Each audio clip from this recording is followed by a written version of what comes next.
Hello मेरे बच्चों, स्वागत है आप लोगों का फिर से माहेश्वरी क्लासेस। और ये है आपके यस सर। और आ चुके हैं हम लोग सॉल्यूशन का अगला चैप्टर या अगला टॉपिक लेकर, और जिसको 6 पार्ट हम लोग बोलेंगे और क्वालिटेटिव प्रॉपर्टीज बोलेंगे।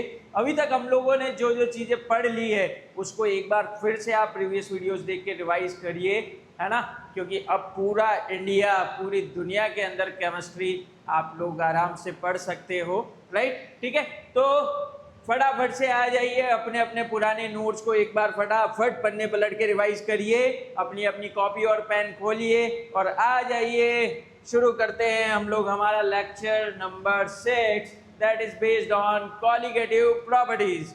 कॉलिगेटिव प्रॉपर्टीज क्या होती है, सबसे पहले इनकी बात करते हैं हम लोग। तो कॉलिगेटिव प्रॉपर्टीज मैं पहले भी बता चुका हूं, ऐसी प्रॉपर्टीज जो नंबर ऑफ सॉल्यूट पार्टिकल पे डिपेंड करती है, जिसका नेचर ऑफ सॉल्यूट पार्टिकल से कोई लेना देना नहीं होता है। ठीक है, ये क्या होती है, कॉलिगेटिव प्रॉपर्टीज होती है। कहाँ पढ़ी थी सर? कहीं तो पढ़ी थी सर, ये मत पूछो सर कहाँ पढ़ी सर। सर पढ़ी तो थी सर। सर सर हाँ सर पढ़ी थी सर। अरे कहाँ पढ़ी? कहाँ कहाँ? आ जाओ, बोलो बोलो। पहला दे रखा है बेटा, relative lowering of vapour pressure. हम लोग पढ़ चुके हैं, पहले पढ़ चुके हैं। राउल्ट्स लॉ के जस्ट बाद में जब आप लोगों ने solution containing non volatile solute वाला केस पढ़ा था, वहां पे relative lowering of vapour pressure पढ़ा था। चलिए फटाफट देख लेते हैं। 4 तरीके की कॉलिगेटिव प्रॉपर्टीज होती है, एक थोड़ा इसके नीचे छुप गया है, ठीक है, कोई बात नहीं। Relative lowering of vapor pressure, second is elevation of boiling point, third is depression in freezing point, and last जो होती है ये क्या है, सस्पेंस है, ठीक है, इसीलिए छुपा है। चलिए लास्ट वाली हम यहाँ लिखे देते हैं भैया, फोर्थ ऑस्मोटिक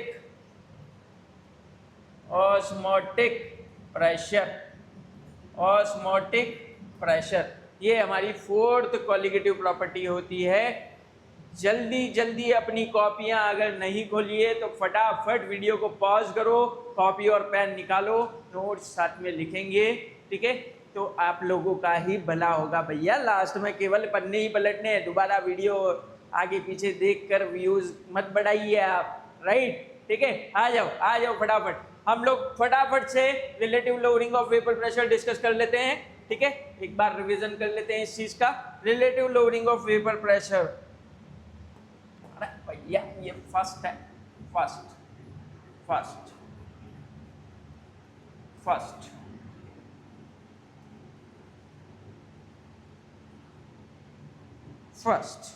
ओके। चलिए आ जाइए। Relative lowering of vapour pressure में हम लोगों ने पढ़ा था बेटा कि अगर कोई वोलेटाइल सॉल्वेंट ले लिया जाए, मान लिया कि ये प्योर सॉल्वेंट ए है, ठीक है, ये प्योर सॉल्वेंट ए है, और इसी के साथ में B non volatile solute add कर दिया जाए, तो जो कहानी सॉल्यूशन की बनेगी, सॉल्यूशन,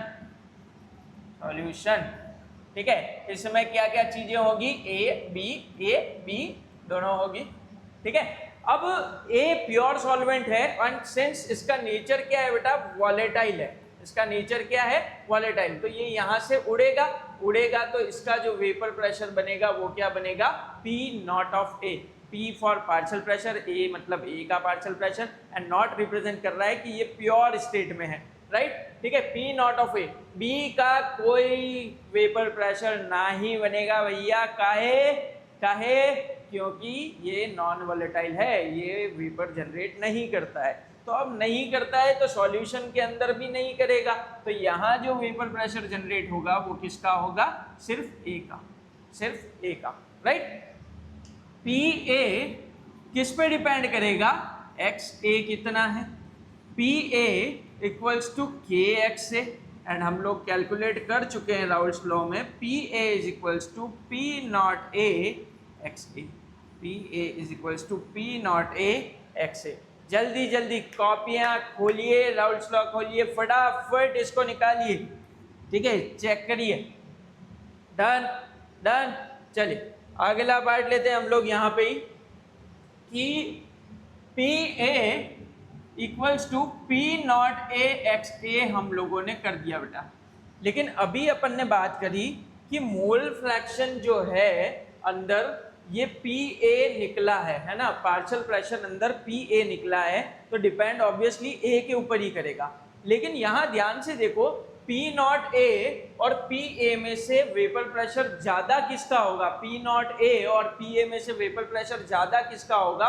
ऑब्वियसली प्योर स्टेट में ज्यादा होगा comparative to solution state, right. ठीक है, प्योर स्टेट के अंदर P नॉट ए मतलब वेपर प्रेशर ज्यादा होगा। क्यों? क्योंकि प्योर है और कोई चीजें है ही नहीं, इसमें नॉन वोलेटाइल सॉल्यूट ऐड कर दिया। तो हम लोग बार बार पढ़ते हुए आ रहे हैं, whenever a non-volatile solute is added in any solvent, ठीक है, its vapor pressure decreases, right? ठीक है, तो वेपर प्रेशर कम हो जाएगा बेटा इधर, तो इसीलिए P नॉट ए और P ए में डिफरेंस आएगा। डन। ठीक है, तो किसकी वजह से डिफरेंस आया? सॉल्यूट की वजह से। दैट मीन्स ये जो प्रॉपर्टी है ये किस पे डिपेंड कर रही है? सॉल्यूट के एडिशन पे डिपेंड कर रही है। तो यहाँ से हम इसको कन्वर्ट करते हैं सॉल्यूट स्टेट में। तो जरा देखिएगा भैया, P A is equals to P not A, क्या मैं x a को 1 माइनस एक्स बी लिख सकता हूँ? क्या मैं x a को 1 माइनस एक्स बी लिख सकता हूँ? और सर अब ये फिर आपने क्या कर दिया? अरे बेटा मोल फ्रैक्शन है यार, मोल फ्रैक्शन खोलो sir. x a plus X B equals to 1। X A और एक्स बी मिलके क्या बनाते हैं? पहले 1 बनाते हैं। ठीक है, आउट। तो X A is equals to 1 minus X B लिखा जा सकता है क्या? अरे बोलो, 1 माइनस एक्स बी लिखा जा सकता है। डन। ठीक है, तो P A is equals to P not A 1 जा P not A, P not A x B जा P not A x B, ये बना, रिलेशन आया। बोलो डन। चलिए नेक्स्ट करते हैं, ये P नॉट ए इधर भेजते हैं, इसको भी पॉजिटिव कर देते हैं। तो P not A x B is equals to P not A minus P A. देखिए मैंने क्या किया, इसको इधर भेज दिया और इसको इधर भेज दिया। ठीक है, देखो ये P नॉट ए में से P ए माइनस हो गया।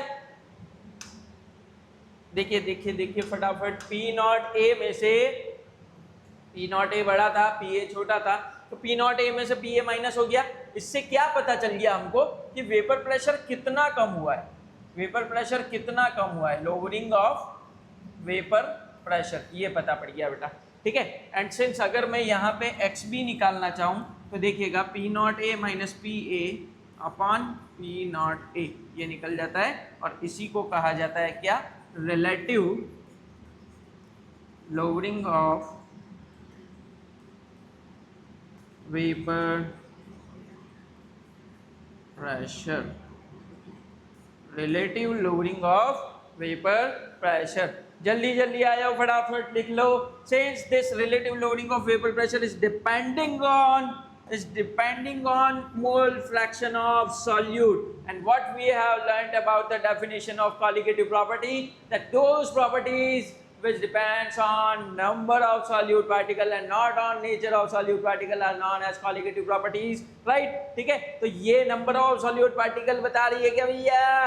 अरे आ जाओ, नंबर ऑफ सॉल्यूट पार्टिकल बता रही है ना, तो नंबर ऑफ सॉल्यूट पार्टिकल पे अगर ये डिपेंड करती है तो this is a colligative property which is known as what? Relative lowering of vapour pressure.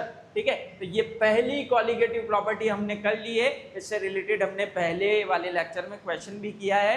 ठीक है, आप लोग देखिएगा, मैंने ये रिवीजन करवा दिया है। हम लोग आते हैं हमारी सेकंड प्रॉपर्टी पे।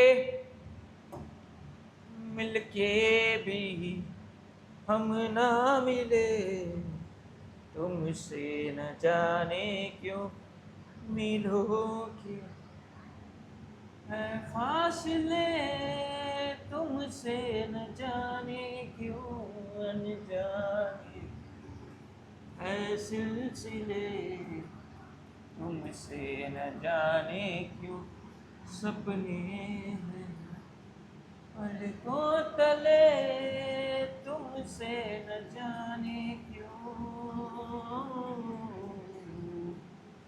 कैसे बताए क्यों तुझको चाहे अड़ा बता ना पाए,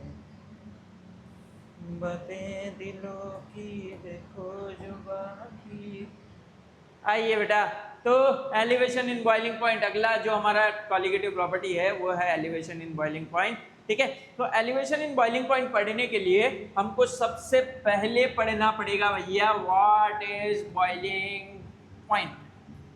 बॉइलिंग पॉइंट क्या होता है, बॉइलिंग पॉइंट क्या होता है। ठीक है, तो बॉइलिंग पॉइंट जो होता है बेटा, ये एक ऐसा टेम्परेचर होता है जहां पे वाटर या कोई भी लिक्विड बॉइल होना स्टार्ट होता है। ठीक है, हा, मजा आ गया सर, मजा आ गया, क्या डेफिनेशन बोले सर, मजा आ गया सर। ठीक है, चलो आ जाओ इधर, आ जाओ, सॉल्यूशन की बात कर रहे हैं इधर। अरे छोटा छोटा बच्चा नहीं हुआ भैया कि वो डेफिनेशन काम आ जाएगी सर, वाटर बॉईल हो रहा है उस पॉइंट को बॉइलिंग पॉइंट कहेंगे। आ जाओ इधर। ठीक है, क्या कहेंगे बॉइलिंग पॉइंट के लिए एक डेफिनेशन, व्हेन टेम्परेचर, ठीक है, या दोबारा लिखते हैं भैया, the temperature at which vapour pressure of solution becomes equal to the atmospheric pressure। ठीक है, एटमॉस्फेरिक प्रेशर कितना होता है 1 atm। जब कोई भी सॉल्यूशन का वेपर प्रेशर 1 एटमॉस्फेयर के बराबर हो जाता है तब हम लोग क्या मानते हैं, उस टेम्परेचर को कहा जाता है बॉइलिंग पॉइंट।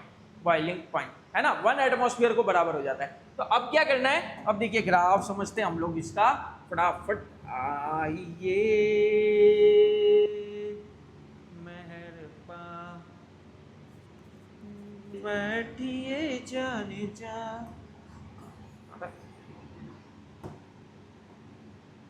यहाँ लेते हैं प्रेशर, यहाँ लेते हैं टेम्परेचर। ओके, कंसीडर कर लेते हैं कि ये जो है,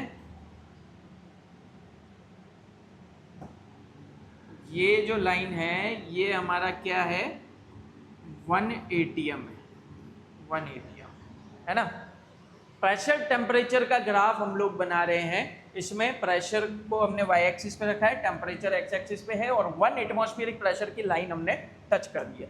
अब क्या होता है देखिए,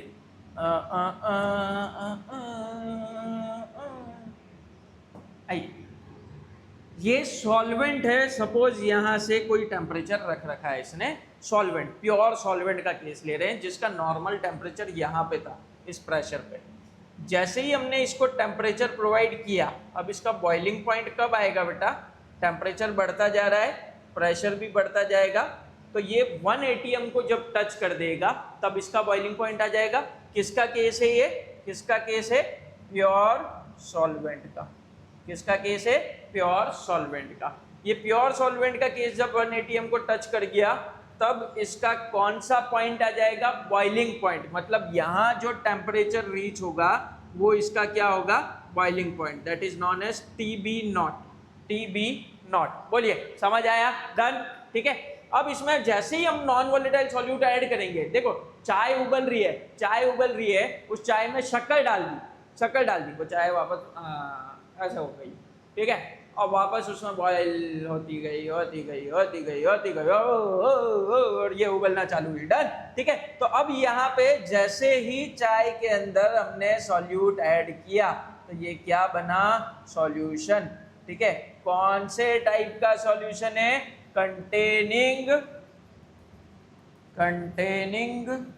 non volatile solute, containing non volatile solute. अब देखिए इसका टेम्परेचर बढ़ गया तो ये टेम्परेचर जो है ये कहाँ आएगा बेटा, इधर, और ये किसका था, सॉल्यूशन का, इसलिए मैं नॉट नहीं लगा रहा हूँ। अब देखिए TB और TB0 कौन ज़्यादा हुआ, जब सॉल्यूट ऐड किया जाता है बॉइलिंग पॉइंट बढ़ जाता है, वेपर प्रेशर कम हो जाता है। डन, ठीक है। तो इन दोनों के बीच में जो ये बना है that is delta TV, delta TV.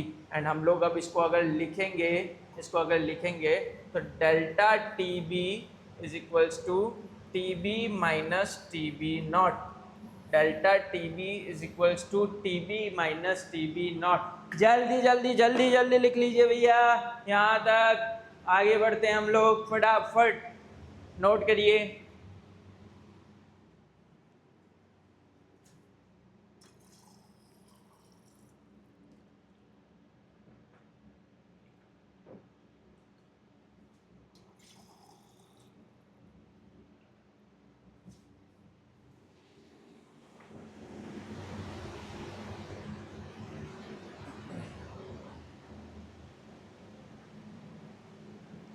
Done done, चलिए आ जाइए इधर।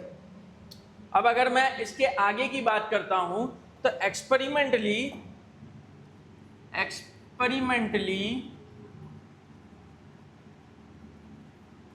ये देखा गया कि it was found that delta TB मतलब एलिवेशन, ठीक है, इन बॉइलिंग पॉइंट, ये डायरेक्टली प्रोपोर्शनल होता है किसके, मोललिटी के। एक्सपेरिमेंटली देखा गया कि delta TB is directly proportional to molality, ठीक है, ये देखा गया। तो delta TB is equals to, ये क्या हो गया बबुआ, delta TV is equals to K B M, ये लिखा। What is K B, K B क्या होगा, तो के बी को कहा गया है प्रोपोर्शनलिटी कांस्टेंट। वाह सर, फिर से आपने क्या बात कर दी, ये तो हमको पता ही नहीं था। और अब बताओ, नहीं ये तो तुमको पता था, वो आज सर क्या बात कर दी, बड़ा इंसल्ट कर रहे हो यार, ठीक है। प्रोपोर्शनलिटी कांस्टेंट और कहा जाता है molal elevation constant, molal elevation constant. और एक और इसका नाम होता है, क्या होता है, एबुलियोस्कोपिक कांस्टेंट, राइट, ये इनके नाम होते हैं बेटा, ठीक है। अगर मैं बात करूं यहाँ पे कि इसका यूनिट क्या होगा, what is the basic unit of KB, unit क्या होगी केबी की, तो यूनिट होती है बेटा केल्विन किलोग्राम पर मोल। आप लोग जब कैलकुलेट करोगे तो KB is equals to delta TB by M आएगा, this is number of moles upon mass of solvent in KG, right, ठीक है। तो इससे हमारी ये यूनिट निकलती है केल्विन किलोग्राम पर मोल, याद रखिए, ठीक है। इसके आगे की बात करते हैं हम लोग, तो केबी जो होता है इसकी अगर मैं प्रॉपर डेफिनेशन की बात करूं,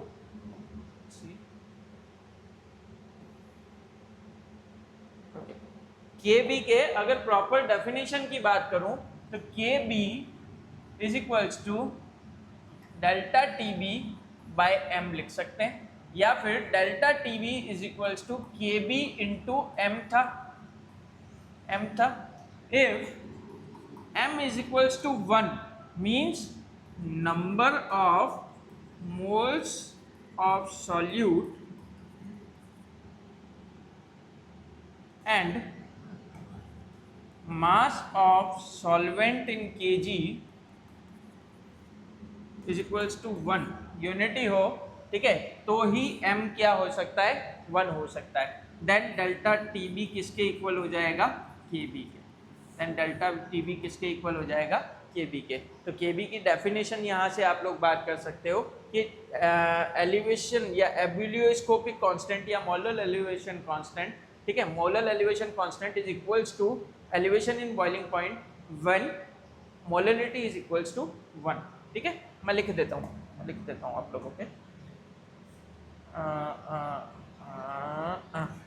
ये अच्छा है, ठीक है। Molar elevation constant will be equals to will be equals to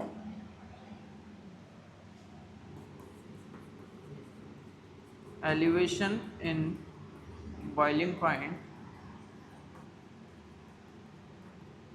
when molality is unity। ठीक है, यूनिटी मतलब डन डन। चलिए आ जाइए अगला केस। अगर कर मान लिया कि भाई delta T B is equals to K B into M है, मान लिया, क्वेश्चन आ गया, ठीक है। अब के बी नहीं दिया हुआ है तो सर कैसे निकालेंगे? तो ये एक नई कंडीशन है बेटा, ठीक है, very important for JEE and NEET students, ठीक है, बहुत इंपॉर्टेंट है। के भी दिया हुआ ही नहीं हो तो क्या करोगे? आर टी बी नॉट का square M 1000 into delta H vaporization, मतलब एंथैल्पी ऑफ वेपोराइजेशन हम लोग यहाँ पे निकालेंगे। आर को क्या कहते हैं? यूनिवर्सल गैस कांस्टेंट, जिसकी वैल्यू होती है 8.314 और अगर कैलोरीज में दी हुई होती है तो 2 कैलोरी होती है, राइट, ठीक है। टी बी नॉट जो होता है वो क्या होता है? Boiling point of pure solvent. देखिए नॉट लगा हुआ है, ठीक है, नॉट लगा हुआ है तो प्योर का केस है। एम जो होता है, ये एम मोलरिटी नहीं है, ध्यान रखिएगा, this is the molar mass of solvent, this is the molar mass of solvent. Delta H vaporisation, delta H stands for enthalpy vaporisation, enthalpy of vaporisation, done. अब कभी कभी डेल्टा एच भी नहीं दिया हुआ होता है तो उसके लिए आपको लेटेंट हीट पता होना चाहिए। लेटेंट हीट क्या होता है बेटा? ऐसी हीट जो क्या करेगी? किसी भी स्टेट को, एक स्टेट को दूसरे स्टेट में चेंज कर देती है विदाउट चेंजिंग इन टेम्परेचर, है ना। जैसे आइस का मेल्टिंग पॉइंट और फ्रीजिंग पॉइंट दोनों क्या होते हैं? बराबर होते हैं, 0 डिग्री होते हैं। मेल्टिंग पॉइंट और फ्रीजिंग पॉइंट दोनों 0 डिग्री है। तो यहाँ पे क्या हुआ? आइस जब मेल्ट हो रहा है तो उसने कोई ना कोई हीट एब्जॉर्ब करी है ना, तो बिना चेंज इन टेम्परेचर किए, ठीक है, एक स्टेट को दूसरे स्टेट में चेंज करने को लेटेंट हीट कहा जाता है। अब वेपोराइजेशन है तो स्टेट कौन सी किस में चेंज होगी? लिक्विड से वेपर बनेगा, है ना, डन। चलिए क्वेश्चन कर लेते हैं, इस पे क्वेश्चन कर लेते हैं। 18 ग्राम ग्लूकोज आपको दिया हुआ है 1 किलोग्राम वाटर के अंदर, ठीक है, 18 ग्राम ग्लूकोज आपको दिया हुआ है किसमें? 1 किलोग्राम वाटर के अंदर। तो बॉइलिंग पॉइंट ऑफ सॉल्यूशन निकालना है, डन। चलिए करते हैं। तो delta T B is equals to K B into M, delta T B is equals to K B into M, ये करना है हमको, ठीक है। तो क्या होगा बेटा? इसमें के बी दिया हुआ है आपको 0.52, डेल्टा टी बी, इसको जरा सॉल्व करके लिखिए। तो T B minus T B not, इसमें सॉल्यूशन का बॉइलिंग पॉइंट कौन सा है? टी बी है, ठीक है। तो T B minus T B not is equals to 0.52 into molality निकालना आपको आना चाहिए बेटा, ठीक है। देखिए मैं आपको बता देता हूँ, molality number of moles of solute upon mass of solvent in kg, number of moles of solute upon mass of solvent in kg, done done, फटाफट लिखिए, ओके। चलिए नेक्स्ट पढ़ते हैं। अब अगर मुझे नंबर ऑफ मोल्स निकालने हैं तो देखिए 18 ग्राम दिया हुआ है, number of moles of glucose 18 given mass upon molar mass, glucose का molar mass C6H12O6, carbon 12 into 6 plus hydrogen 12 plus 16 into 6, ठीक है, 12 6 जा 6 2 जा 72 प्लस 12 प्लस 96, ठीक है, 84 और 96 0 180 ग्राम इसका मोलर मास हुआ, ठीक है। तो गिवन मास अपॉन मोलर मास 18 से 18 कटेगा, 1/10 बचेगा, दैट इज 0.1 मोल्स, ये आपका नंबर ऑफ मोल्स निकला। तो 0.1 मोल अपॉन 1 kg, देखिए number of moles upon mass of kg, तो मोलैलिटी कितनी आई बेटा? 0.1, ठीक है। तो यहाँ पे पुट कर दो 0.1। अब टीबी कितना दे रखा है, प्योर वाटर का केस है 373 दे रखा है, सॉरी टीबी नॉट,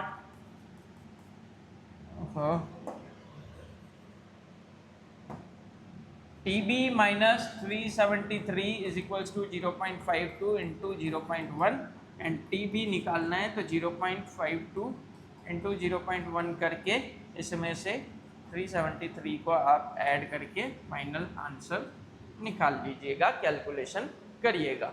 डन, ठीक है, बता देता हूँ फाइनल आंसर आएगा 373.052। अरे इसको इससे मल्टीप्लाई तो करना है यार, फटाफट कर दो, जल्दी जल्दी जल्दी जल्दी जल्दी बोलो, समझ आया? कोई डाउट आए तो कमेंट्स के अंदर डालिए, हम लोग डेफिनेटली कोशिश करेंगे आप तक रीच करने की। अगला क्वेश्चन करते हैं बेटा, 6 ग्राम ऑफ यूरिया, ठीक है, 6 ग्राम यूरिया ले रखा है और 9 ग्राम ग्लूकोज ले रखा है, डिजॉल्व्ड इन 300 ग्राम वाटर। अब देखिए सबसे बड़ी चीज, 300 ग्राम वाटर दे रखा है, 6 ग्राम यूरिया दे रखा है, 9 ग्राम ग्लूकोज दे रखा है, मतलब सारे सॉल्यूट सॉल्वेंट अलग अलग दे रखे हैं, है ना। सॉल्वेंट किस में लिखा जाता है, देखिए मोलैलिटी निकालने के लिए number of moles of solute upon mass of solvent in KG. Done, number of moles को लिखते हैं given mass upon molar mass, and अगर ये मास ऑफ सॉल्वेंट केजी में नहीं हो तो 1000 अपॉन मास, ठीक है, ये हो जाएगा। गिवन मास कितना है 9 + 6, ठीक है, 9 + 6 दोनों का ही कैलकुलेट करना पड़ेगा, ध्यान रखिएगा प्लीज प्लीज प्लीज, ठीक है। पहले दोनों के नंबर ऑफ मोल्स कैलकुलेट करने पड़ेंगे बेटा, दोनों के नंबर ऑफ मोल्स आपको कैलकुलेट करने पड़ेंगे, देन दोनों के नंबर ऑफ मोल्स आप लोग जोड़ दीजिएगा यहाँ पे, ठीक है, यहीं पे रख देना दोनों के नंबर ऑफ मोल्स जोड़ के, है ना।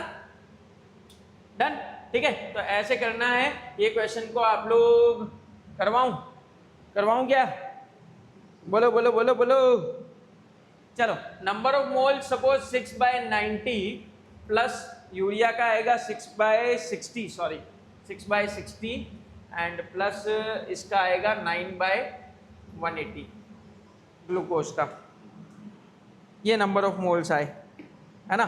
तो टोटल नंबर ऑफ मोल्स हमारे पास हो जाएंगे बेटा 0.15 moles, total number of moles हो गए 0.15 मोल्स, है ना। और इसको अगर किलोग्राम में कन्वर्ट करते हो तो 300/1000, 20 से 20 0.3, तो यहाँ पुट कर देते हैं हम लोग delta TB is equals to KB into M. तो डेल्टा टीबी क्या निकालना है हमको इसमें, find the boiling point of solution. तो TB minus TB not is equals to KB आपको दिया हुआ है 0.52, मोलैलिटी आपकी आई है 0.3 अपॉन 0.15, ठीक है, ये कट जाएंगे, ठीक है, एंड TB नॉट भी आपको दिया हुआ है 100 डिग्री सेल्सियस, तो अब बस यहाँ पुट कर दो ना बेटा, -100 degree Celsius is equals to, done. इसका कैलकुलेशन आप लोग सेल्फ करिए, ओके, इस तरीके से करना है। नेक्स्ट क्वेश्चन, ठीक है। अगला क्वेश्चन बहुत इंपॉर्टेंट है। अगला क्वेश्चन के अंदर क्या है बेटा, आपको लेटेंट हीट ऑफ वेपोराइजेशन दे रखा है। लेटेंट हीट ऑफ वेपोराइजेशन के लिए हम लोगों ने अभी रिसेंट ये वाली चीज़ पढ़ी थी कि अगर आपको KB नहीं दिया हुआ हो तो हम लोग कैसे निकालेंगे। लेटेंट हीट ऑफ वेपोराइजेशन को कैसे यूज लिया था, डेल्टा H वेपोराइजेशन निकालने के लिए। व्हाट इज दिस M, मास, ठीक है, मोलर मास। डन, आ जाओ।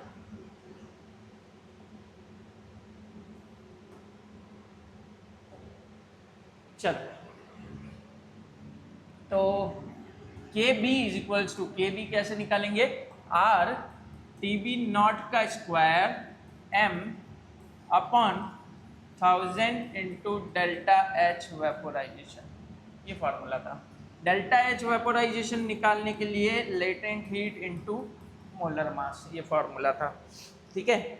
चलो आ जाओ, R की जगह पे, यहाँ पे कैलोरी में बात हो रही है तो R की वैल्यू कैलोरी के अंदर कितनी थी 2, TB नॉट हम लोग निकाल सकते, TB नॉट अपने को दिया हुआ है 373 का स्क्वायर, ठीक है, इंटू M दे रखा है आपको 18 upon 1000 into delta H vaporisation की जगह पे LV इंटू M लिखा जा सकता है, मतलब 540 इंटू 18 लिखा जा सकता है। डन, ठीक है। इसको सॉल्व करेंगे तो आपके पास में KB निकलेगा बेटा, KB निकलेगा, ठीक है, एंड देन आपको क्या पूछा है, KB फॉर वाटर ही तो पूछा है, बस यहाँ पे इसको सॉल्व कर लीजिए, आंसर आ जाएगा। इसको सॉल्व कर लीजिए, आंसर आ जाएगा। Done, good good. ये हुई है आपकी एक कॉलिगेटिव प्रॉपर्टी और दो कॉलिगेटिव प्रॉपर्टीज हमने पढ़ चुके हैं, relative lowering of vapour pressure, दूसरा पढ़ लिया है एलिवेशन इन बॉइलिंग पॉइंट। ठीक है, चलिए आगे की बात करते हैं, depression in freezing point. Depression in freezing point, तो इसमें कहानी ध्यान रखिएगा, when a non volatile solute is added to any solution, its freezing point decreases, its freezing point decreases, freezing point और कम हो जाता है। अब freezing point क्या होता है सर? freezing point क्या होता है? फ्रीजिंग पॉइंट होता है बेटा द टेम्परेचर एट विच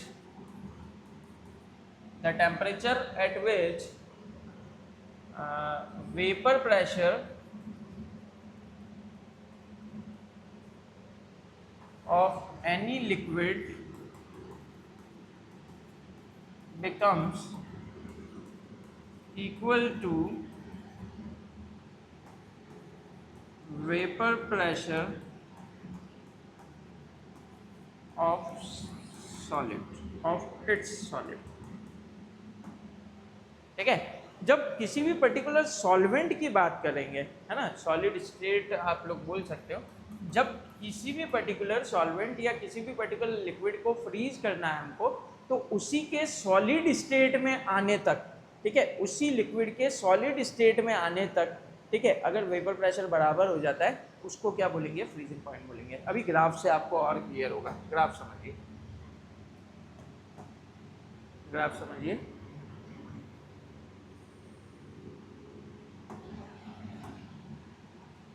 जिंदा रहने के लिए तेरी कसम, मुलाकात जरूरी है सनम, जरूरी है सनम। मान लिया this is your 1 atmospheric pressure, अभी इससे कोई लेना देना नहीं है, राइट? ठीक है, देखिए ये है सॉलिड स्टेट की लाइन, ठीक है, ये है सॉलिड स्टेट की लाइन। ठीक है, कोई भी पर्टिकुलर सॉल्वेंट लिया, हमने मान लिया कि ये उसके सॉलिड स्टेट की लाइन है। इसको थोड़ा और क्लियर कर देते हैं, थोड़ा और क्लियर कर देते हैं।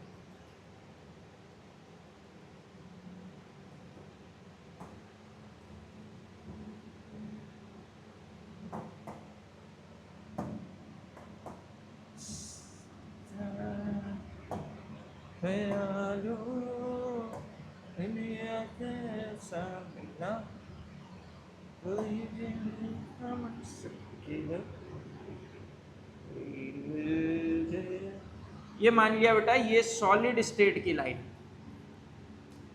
ठीक है, जैसे वाटर है या कोई भी पर्टिकुलर सॉल्वेंट या अपन ने मान लिया उसकी सॉलिड स्टेट की लाइन है।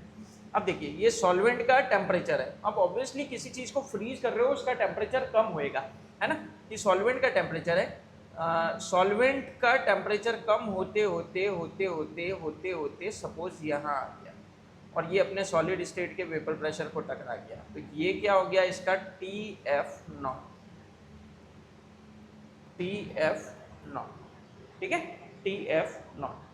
अब जैसे ही हम कोई सॉल्यूट डालेंगे ऑब्वियसली टेम्परेचर थोड़ा इंक्रीज होगा, नॉन वोलेटाइल सॉल्यूट इसमें ऐड करेंगे तो, ठीक है, ये सॉल्यूशन बन जाएगा। सॉल्यूशन जो होगा वो भी अगर फ्रीज करेंगे तो ये कम होते होते इस जगह जाएगा और इसको क्या बोलोगे आप लोग? TF, और दोनों के बीच में जो आया है उसको क्या बोलोगे? Delta TF।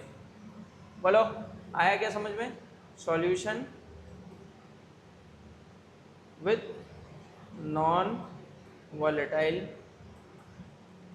सॉल्यूट, डन, ठीक है, ये आया। अब नॉन वोलेटाइल सॉल्यूट डालने पे हमारे पास में ये केस हुआ है, डन। अब इसमें क्या होगा बेटा? डेल्टा TF, ठीक है, delta T F is equals to, ध्यान से देखिए कौन ज़्यादा है टी एफ नॉट और कौन कम है टी एफ। ठीक है, पिछले वाले केस को देखिए,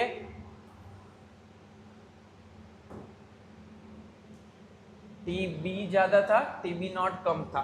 इस वाले केस को देखो, टी एफ ज़्यादा, एफ नॉट ज़्यादा है और टी एफ नॉट कम है, राइट, टी एफ कम है। बोलो बोलो बोलो बोलो, आ गया समझ में? ठीक है, यहाँ पे भी सेम कहानी चलेगी बेटा, यहाँ पे भी सेम कहानी चलेगी। Experimentally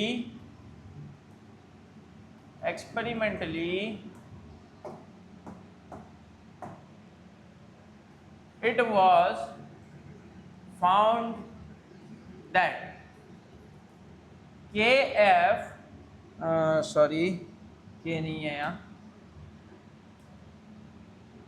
delta T F is directly proportional to molarity. तो delta T F is equals to K F into M.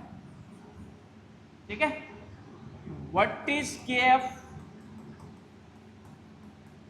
के एफ इज, सर वही बात सर, हमको आता है प्रोपोर्शनलिटी कांस्टेंट है, और ठीक है, what is K F? Proportionality constant. और मोलल, वहां पे एलिवेशन था, यहाँ पे डिप्रेशन होगा ना, कम हुआ था। ठीक है, मोलल डिप्रेशन कांस्टेंट। और सर उसको तो एपुलियो कहा था, इसको क्या कहोगे?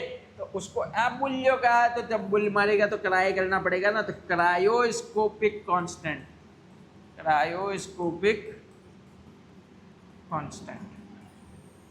Done done done. चलो, के एफ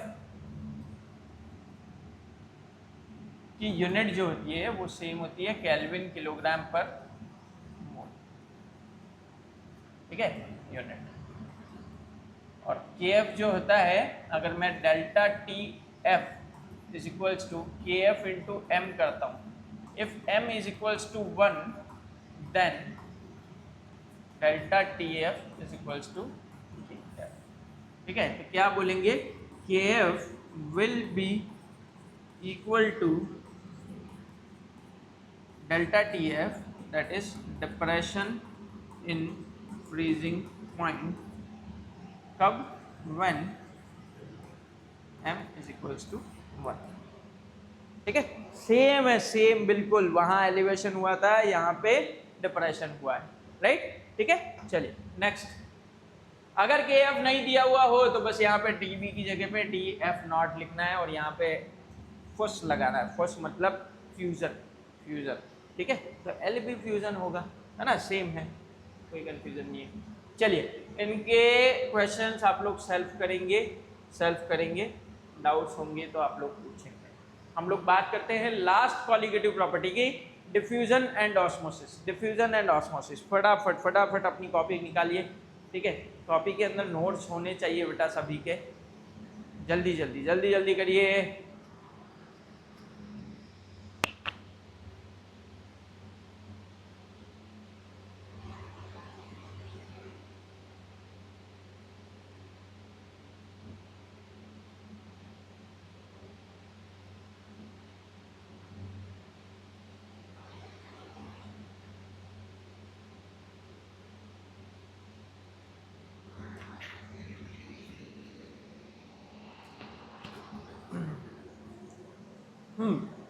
चलिए, डिफ्यूजन एंड ऑस्मोसिस की बात करते हैं। क्या होता है भैया कि जब कंटिन्यू चल जाते हैं ना, ठीक है, कोई भी टॉपिक अगर कंटिन्यू चल रहा है दैट मीन्स वो ज़्यादा इंपॉर्टेंट है, तभी उसको कंटिन्यूसली लिया जा रहा है, राइट। ठीक है, तो अपना सर खुजालना बंद करिए। ठीक है, हलवा नहीं है, पढ़ाई करोगे तो कुछ लिख पाओगे। डन। ठीक है, आ जाओ इधर, आ जाओ बच्चा, मेरा बच्चा, आ जाओ इधर, फटाफट जल्दी आ जाइए। The net movement of any substance from a region of higher concentration to their lower concentration, ठीक है, अभी सबसे बढ़िया कहानी आपको समझाते हैं हम लोग, ठीक है।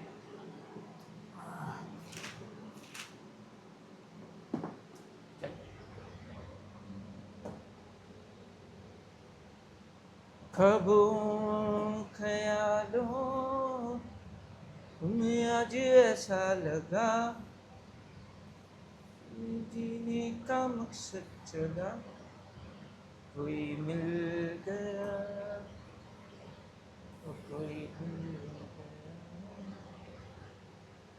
कोई मिल गया, कोई मिल गया। क्या हो रहा है भैया, क्या हो रहा है? ये रहा, ये डन डन डन। ये कोई हमारे पास में कोई बीकर टाइप है, ठीक है। इसमें मैंने मान लिया एक पार्टीशन कर देता हूँ, इसमें पार्टीशन कर देता हूँ, ठीक है। यहाँ कुछ भी नहीं है, इधर पड़ा है सॉल्यूट, इधर मान लिया है हमारे पास में सॉल्वेंट, ठीक है। सॉल्यूट और सॉल्वेंट। देखिए डिफ्यूजन क्या होता है, पढ़िए, net movement of any substance, any substance मतलब इसमें सॉल्यूट भी मूव करेगा, सॉल्वेंट भी मूव करेगा, डन, ठीक है।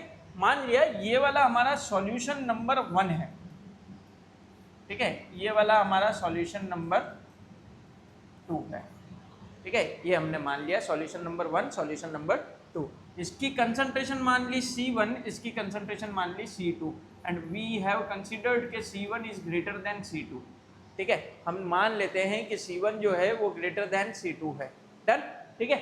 अगर C1 ग्रेटर देन C2 है मतलब फर्स्ट सॉल्यूशन की कंसंट्रेशन ज़्यादा है, जिसकी भी कंसंट्रेशन ज़्यादा होती है उसमें सॉल्यूट ज़्यादा होता है, सॉल्यूट ज़्यादा होता है, ठीक है। सॉल्यूट ज्यादा है तो देखिए net movement of any substance मतलब सॉल्यूट सॉल्वेंट दोनों मूव करेंगे, ये तो क्लियर है, ठीक है। From a region of their higher concentration to a region of their lower concentration.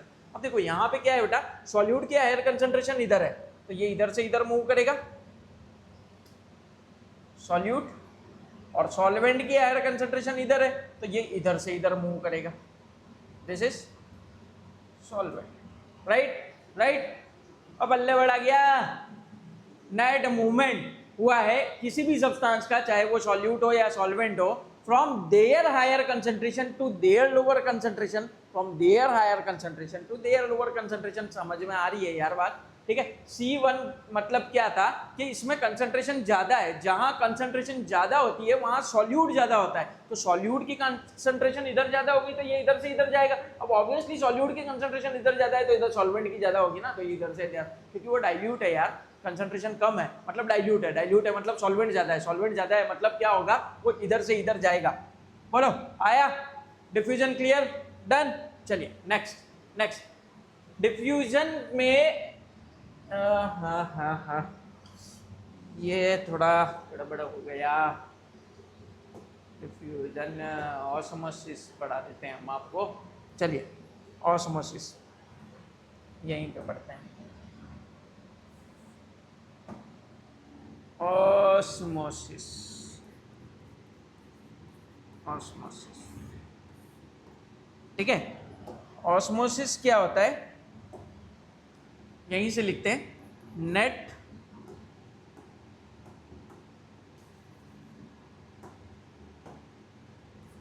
Net movement of any solution from a region of their, ठीक है। अब बताइए फटाफट जल्दी, सॉल्यूशन का अगर मूवमेंट होगा, ठीक है, मूवमेंट ऑफ सॉल्यूशन अगर होगा तो किधर से होगा, from a region of their lower concentration, solution की लोअर कंसंट्रेशन होनी चाहिए, lower concentration to their higher concentration, ठीक है, थ्रू सेमी परमिएबल मेम्ब्रेन। यहाँ पे एक सेमी परमिएबल मेम्ब्रेन आ जाती है बेटा। ये जो थी ये सिंपल मेम्ब्रेन थी, सिंपल मेम्ब्रेन, ठीक है, जिसमें दोनों जा रहे हैं। सेमी परमिएबल मेम्ब्रेन मतलब दो में से कोई एक चीज ही अलाउ होगी, आधी चीजें अलाउ होगी, ठीक है।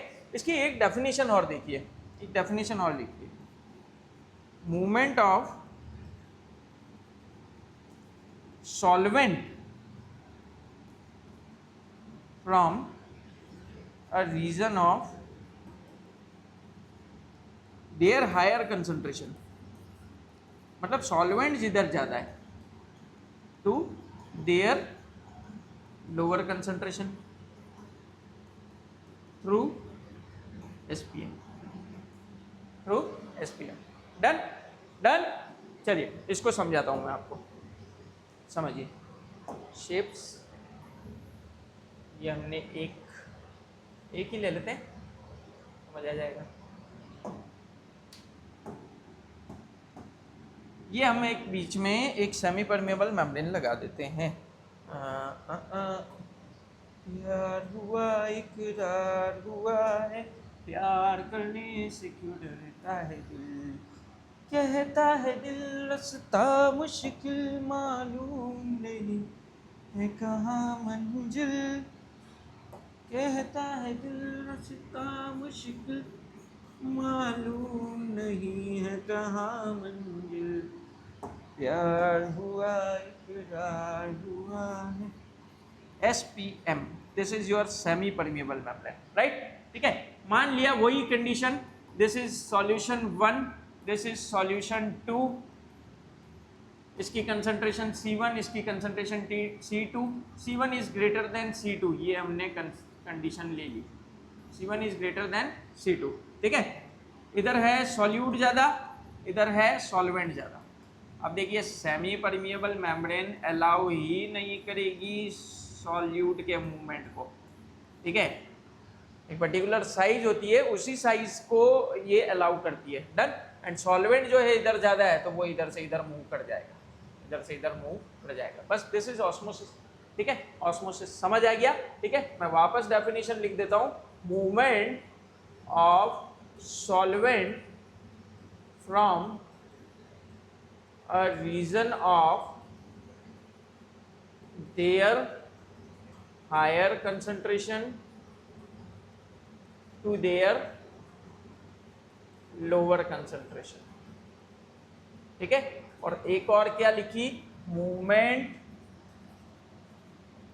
Of solvent from a region of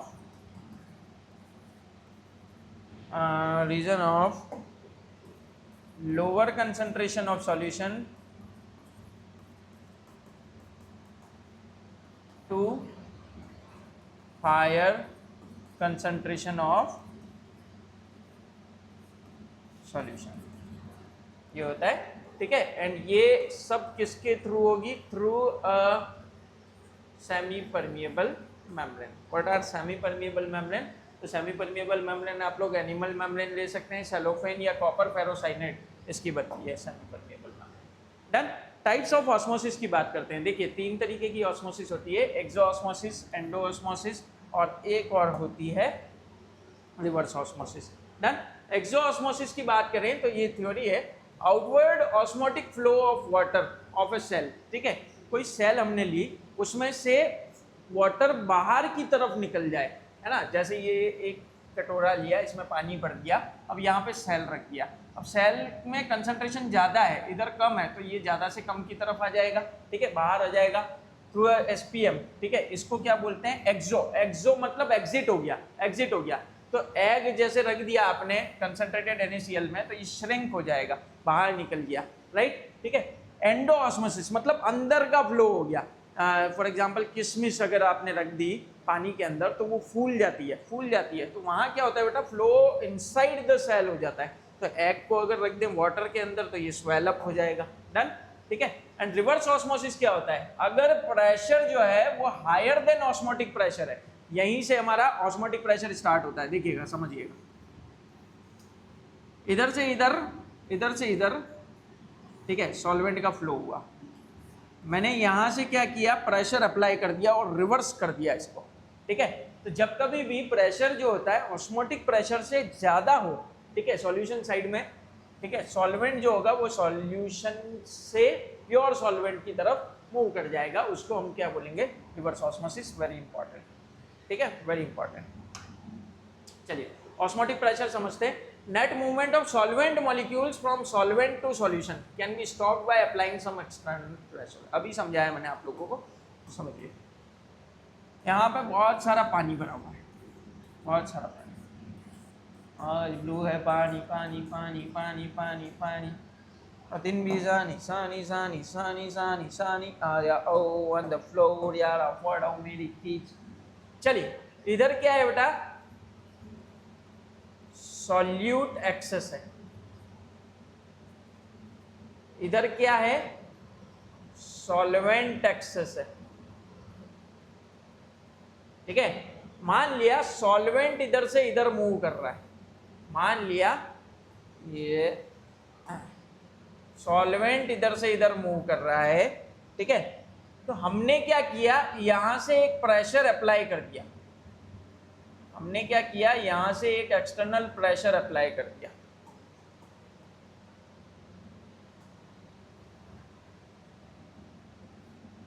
external pressure apply कर दिया, ठीक है, to oppose the flow of osmosis, ठीक है। ऑस्मोसिस की फ्लो को क्या किया, अपोज किया।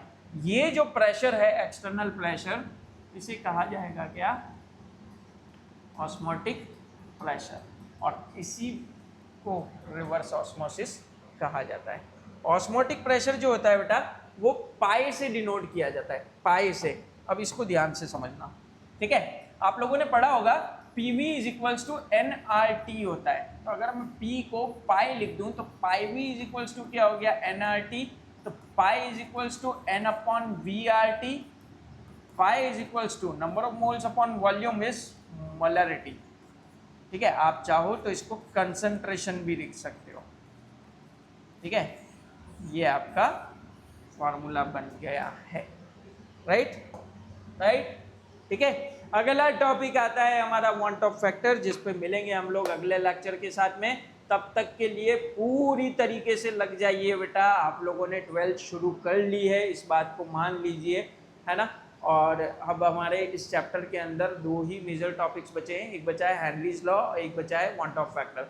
आपको दोनों ही चीज़ें बेस्ट तरीके से परफॉर्म करनी है, ठीक है, तभी जाके हम लोग और क्वेश्चंस कर पाएंगे, है ना। और मैं कोशिश करूँगा कि पूरी तरीके से आप लोगों के क्वेश्चंस की भी हेल्प कर सकूँ, है ना। और तब तक बने रहिए आप लोग हमारे चैनल के साथ में। ज़्यादा से ज़्यादा स्टूडेंट्स को अगर आप लोगों को समझ में आता है तो ज़्यादा से ज़्यादा स्टूडेंट्स को इस चीज़ का फ़ायदा मिले कि यूट्यूब के ऊपर फ्री पढ़ाई मिल रही है, ठीक है। और हम लोग फालतू की रील्स स्क्रॉल करते रहते हैं, तो उससे ज़्यादा बेटर है बेटा कि हम पढ़ाई कर लें, राइट, ठीक है। क्योंकि ये पढ़ाई ही आपकी ज़िंदगी बनाएगी, फ्यूचर में हो सकता है कि लोग आपकी रील्स बनाएं। डन, ठीक है, ओके, जय हिंद, जय भारत, बाय बाय।